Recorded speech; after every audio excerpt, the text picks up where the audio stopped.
Welcome to the Economics Podcast hosted by Abby. Today we have a very special guest with us, Rich, Uncle Pennybags. Would you like to tell us a little bit about yourself?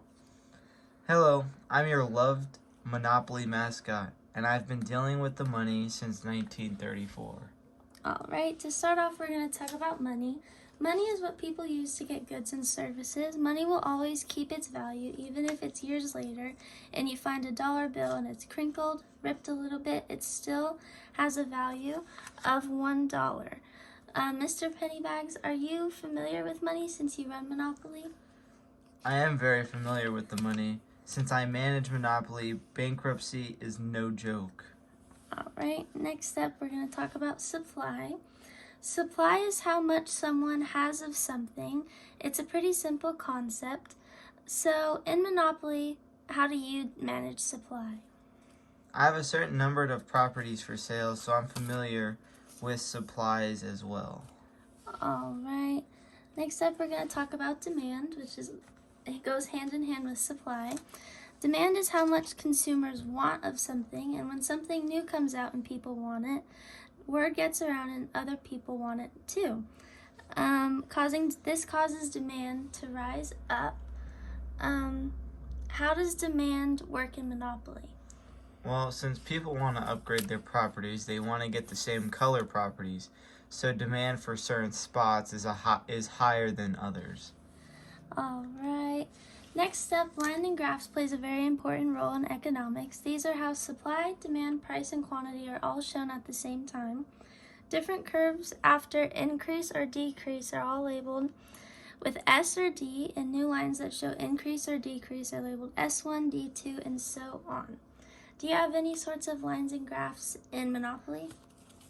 Well, there isn't really any of these in Monopoly, but players do track their own economy through their money and properties.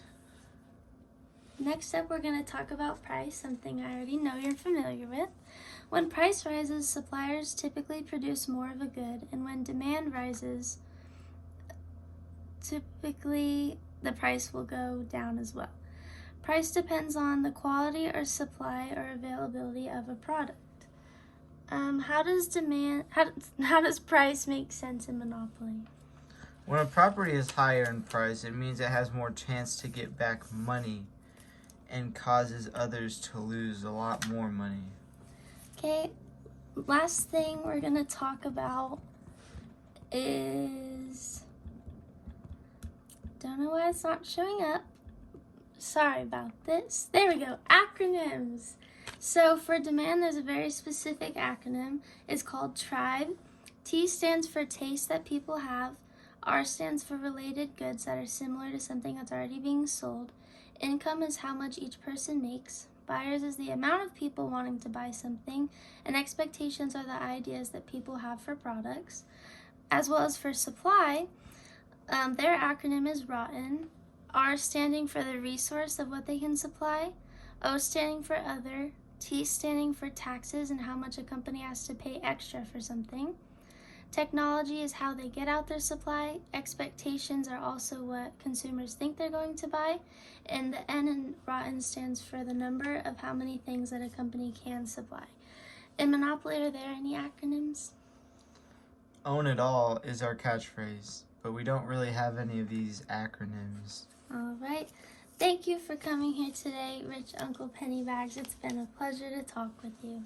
It's been nice.